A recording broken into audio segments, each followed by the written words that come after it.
حضرت سیدنا یعقوب علیہ الصلوۃ والسلام نے فرمایا تھا، اے ملک الموت، اے فرشتے، جب تم میری روح نکالنے کے لیے آنا تو پہلے مجھے بتانا، پہلے مجھے بتانا۔ ملک الموت نے کہا ٹھیک ہے اے اللہ کے نبی، جب میں آپ کی روح آپ کے جسم سے الگ کرنے کے لیے آؤں گا نا، پہلے میں تمہیں بتاؤں گا کہ میں آ رہا ہوں۔ وقت گزرتا گیا، حضرت یعقوب علیہ الصلوۃ والسلام کی زندگی کے دن مکمل ہو گئے، جتنا کھانا تھا کھا لیا، جتنا پینا تھا پی لیا، آپ کے نصیب کا رزق ختم ہو گیا۔ اللہ اکبر، ایک دن اسرائیل علیہ السلام آ گیا روح نکالنے کے لیے۔ اللہ کے نبی نے فرمایا، اے اسرائیل، میں نے تجھے کہا نہیں تھا جب میرے پاس آنا تو پہلے مجھے بتانا، جب میری روح نکالنے کے لیے آنا تو پہلے مجھے خبر دینا، پہلے مجھے خبر دینا۔ ملک الموت نے کہا، اے اللہ کے نبی، ایک بار نہیں 10 مرتبہ میں تمہیں بتا چکا ہوں کہ میں آپ کے پاس آ رہا ہوں، تیاری کر لیں۔ اللہ کے نبی نے فرمایا، وہ کس طرح؟ ملک الموت نے کہا، آپ کی داڑھی کے سفید بال، یہ میرا قاصد ہی تو تھا۔ داڑھی پہلے سیاہ تھی پھر سفید ہو گئی، وہ جو سفیدی تھی وہ سفیدی نہیں، وہ میرا قاصد ہی تھا کہ اب میں آپ کے پاس آنے والا۔ آپ کے ہی محلے میں فلاں جگہ پر فوتگی ہوئی تھی، کوئی مرا تھا، آپ نے جنازہ پڑھایا تھا۔ میں صرف ان کو مارنے کے لیے نہیں آیا تھا، آپ کو بتانے کے لیے بھی آیا تھا کہ حضرت آج ان کی باری ہے، کل آپ بھی تیار ہو جائیں۔ تو مرنے والا سوچتا ہے، مرنے والا سوچتا ہے کہ مجھے تو پتہ بھی نہیں تھا، خبر بھی نہیں تھی کہ میری زندگی میں یہ دن لکھا ہوگا، میرے ساتھ بھی یہ کچھ ہوگا۔ میرے بھائیوں، مرنے والے صرف مرتے نہیں بلکہ وہ ہم پر احسان کر کے بھی جاتے ہیں۔ اب فرشتہ کہتا ہے، او مرنے والے، اللہ تعالیٰ نے مجھے تیری سانس پر مقرر کیا تھا، میری ڈیوٹی تھی کہ میں تیری سانسوں کو سلامت رکھوں، میں تیری چلتی سانسوں کو اور چلانے میں مدد دوں، میں تیری مدد کروں، تجھے سانس مہیا کروں، ایک سانس کے بعد دوسری نئی سانس مہیا کروں، وہ قیمتی سانس جو لاکھوں میں بھی نہیں خرید سکتے، وہ قیمتی سانس جو کروڑوں میں بھی نہیں خریدا جا سکتا۔ میں تجھے زندگی بھر مفت میں وہ سانس مہیا کرتا رہا جو کروڑوں میں بھی نہیں خریدی جاتی، جو کروڑوں سے بھی بڑھ کر قیمتی ہے۔ میں وہ سانس اللہ کے حکم سے تجھے مفت میں مہیا کرتا رہا۔ ہر صبح جو تو جاگتا تھا وہ میری اجازت سے ہی جاگتا تھا، اللہ کے حکم سے۔ ہر صبح اور ہر نیند کے دوران اور نیند کے وقت جب تو جاگتا تھا، جب تو سوتا تھا، جب تو سانس لیتا تھا نا، تو میری ہی اجازت پر لیتا تھا۔ ہر رات جب تو سوتا تھا میری حفاظت میں سوتا تھا۔ تیرے سینے میں جو سانس آتی جاتی تھی وہ میرے حکم سے چلتی تھی، اللہ کے دیے گئے حکم پر، وہ میرے ہی حکم سے میں ہی چلا رہا تھا یہ نظام۔ لیکن آج میں تجھے یہ بتانے آیا ہوں کہ تیرے حصے کی سانسیں پوری ہو چکی ہیں، اب تیرے لیے ایک سانس بھی باقی نہیں رہی۔ میں صرف اتنا بتانے کے لیے آیا ہوں کہ تیرے لیے ایک سانس بھی باقی نہیں رہی۔ میں نے تیرے لیے جتنی سانسیں لکھی گئی تھی وہ سب تجھے دنیا میں پوری دے دی ہیں، پوری دے دی ہیں، ڈنڈی نہیں ماری، میں نے تیرے ساتھ دھوکہ نہیں کیا۔ اب نہ میں تجھے ایک سانس آگے دے سکتا ہوں اور نہ ہی ایک لمحہ پیچھے کر سکتا ہوں تیرے لیے، کیونکہ اللہ کے حکم سے تیرے نصیب کی سانسیں اس دنیا میں ختم ہو چکی ہیں۔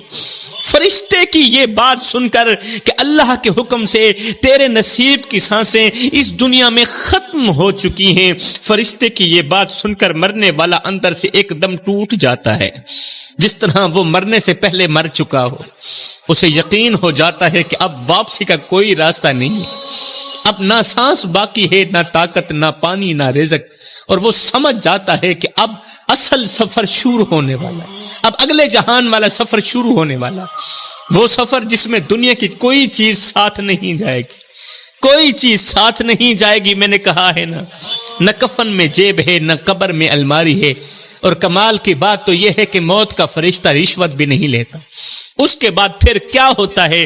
حضرت سیدنا اسرائیل علیہ السلام، جسے ملک الموت کہا جاتا ہے، مرنے والے کی چارپائی پر لیٹے ہوئے شخص کی روح نکالنا شروع کر دیتے ہیں۔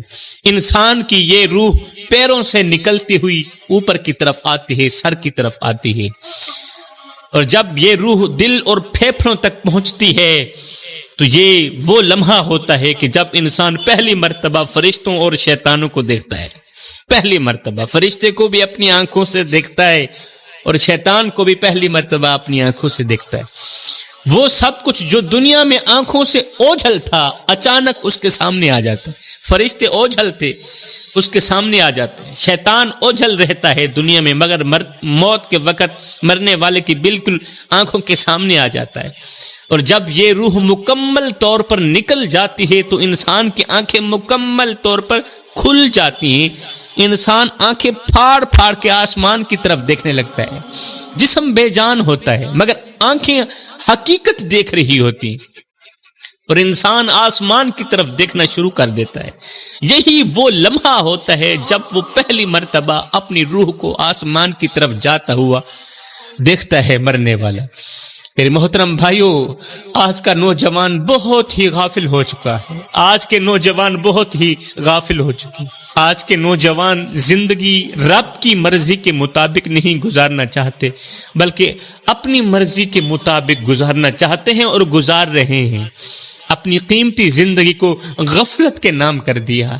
اے نوجوان، ذرا سوچ، جب وہ لمحہ آئے گا کہ آپ کا جنازہ تیار ہوگا، ماں رو رہی ہوگی، بیوی چیخ رہی ہوگی، بچے آپ کے سینے سے لپٹ کر رو رہے ہوں گے، گھر کا ہر کونا ماتم کر رہا ہوگا، اور ہر آنکھ میں ایک ہی سوال ہوگا کہ یہ سب اتنا جلدی کیوں ہو گیا؟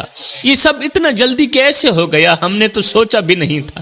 کوئی آپ کو روک نہیں سکے گا، کوئی آپ کو اپنے ساتھ نہیں رکھ سکے گا، کیونکہ موت کے وقت کی گھڑی میں نہ ماں کی دعا کام آئے گی، نہ بچوں کی چیخیں کام آئیں گی، کیونکہ اس وقت تمہارا وقت ختم ہو چکا ہوگا۔ پھر وہ لمحہ بھی آئے گا جب 4 آدمی آپ کو اپنے کندھوں پر اٹھائیں گے، ہزاروں لوگوں کے بیچ آپ جا رہے ہوں گے، لیکن آپ بول نہیں سکیں گے۔ دل کے اندر بہت کچھ کہنے کو ہوگا مگر زبان ہمیشہ کے لیے بند ہو چکی ہوگی۔ آپ کی زبان بند ہوگی، آپ کے ہاتھ پاؤں رک گئے ہوں گے، اور جسم کی خاموشی صاف بتا رہی ہوگی کہ اب اس جسم کے اندر کچھ بھی باقی نہیں رہا۔ اب اس جسم کے اندر نہ طاقت ہے، نہ قوت ہے، نہ تو اس کے اندر اختیار ہے۔ اب اختیار ختم ہو گیا ہے، اب طاقت ختم ہو گئی۔ اور سب سے خوفناک لمحہ جب آپ کو قبر میں اتارا جائے گا، وہ جگہ جہاں نہ آواز جاتی ہے، نہ کوئی لوٹ کر دیکھتا ہے۔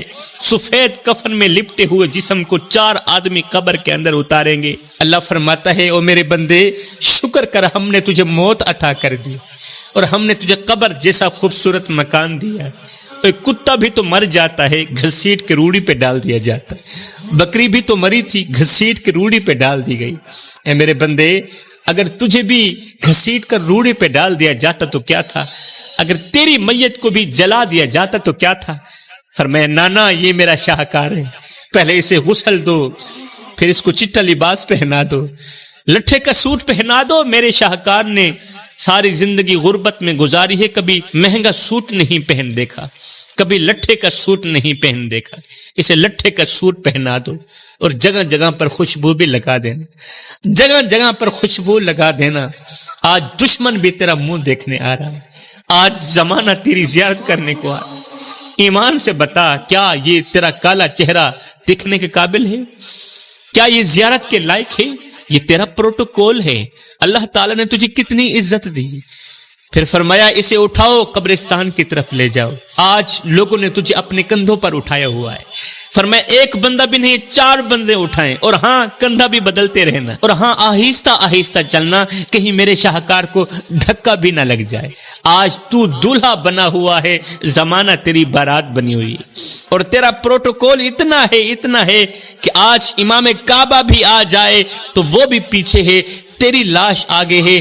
اب میرا اللہ فرماتا ہے، میرے بندے دیکھ تو صحیح، ہم نے تیرے ساتھ کتنا اچھا سلوک کیا، ہم نے تجھے کتنی عزت دی ہے، بتا تو صحیح تو نے ہمیں کیا کچھ دیا ہے؟ کیا کچھ دیا ہے ہمیں؟ ہم نے تجھے دیکھنے کے لیے آنکھیں دی، چھونے کے لیے ہاتھ دیے، چلنے کے لیے پیر دیے، ایک آنکھ خراب ہو جائے میں لاکھوں کروڑوں روپے لگا دینے کو تیار ہوں کہ کسی نہ کسی طرح وہ آنکھ وہ نظر واپس آ جائے، دوبارہ واپس لوٹ آئے۔ اگر دل کا وال خراب ہو جائے تو میں لاکھوں کروڑوں روپے لگا دینے کو تیار ہوں کہ کسی نہ کسی طرح میرا دل ٹھیک ہو جائے۔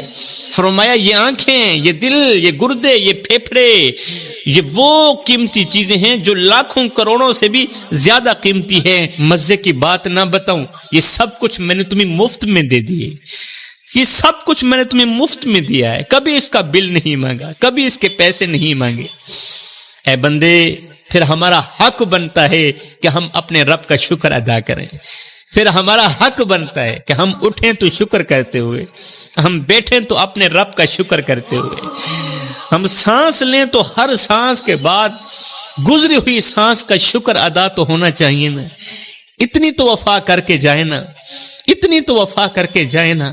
اے بندے، آ جا اس کریم رب کی چوکھٹ پر جو ایک ماں سے نہیں 70 ماں سے بڑھ کے محبت کرنے والا ہے۔